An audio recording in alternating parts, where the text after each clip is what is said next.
Now to Henrik Urdal, who's a political scientist and also director of the Peace Research Institute of Oslo. Welcome to the programme. What concerns you the most about China experiencing a drop in births for the 5th year in a row? So China is now down to a fertility rate, according to official sources, of 1.3, and that's well below what we call the replacement level, which is about 2, which you need in order to have a stable population development. And what we know from studies of demographic and economic behavior is that countries need to have a relatively large and stable working force, working population in order to sustain economic development.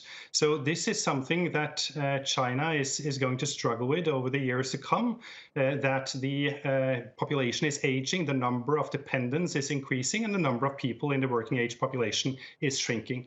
And we know that they've changed their policy, so now 3 children are allowed, but is there culturally a gender preference?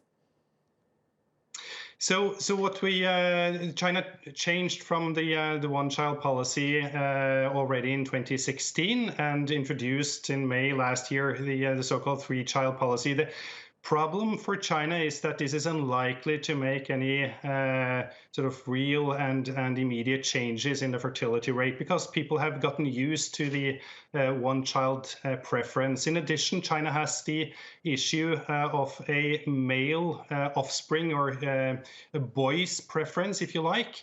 So the cohorts, the children that were born around the turn of the millennium, there is a strong surplus of boys. And if we look 10 years into the future, in 2030, there will be roughly 25 million more men than women between the ages of 20 and 40. That means that there is going to be a lot of young males in China that, for instance, will be unable to establish a family. And that's very concerning. Tell us, Henrik, should China have focused more on demography than its military and economy over the past few years?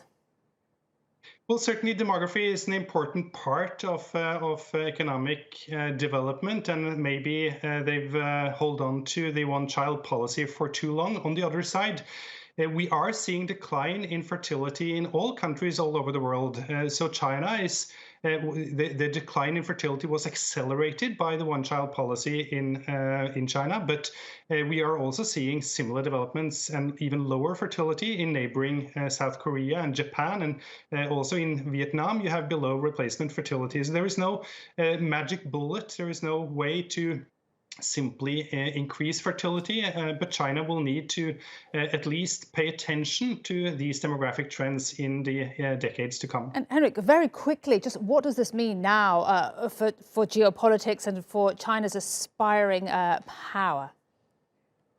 So the number of sort of potentially available recruits has declined significantly by 40% roughly from 2015 to 2030. So we are seeing sort of a decline in the population that could be drawn from for the Chinese army. There is also, the one-child policy, which makes each child more valuable to parents, that I think will be a bit of a challenge for sort of expansive Chinese military adventures. On the other side, military technology isn't necessarily so dependent on manpower any longer.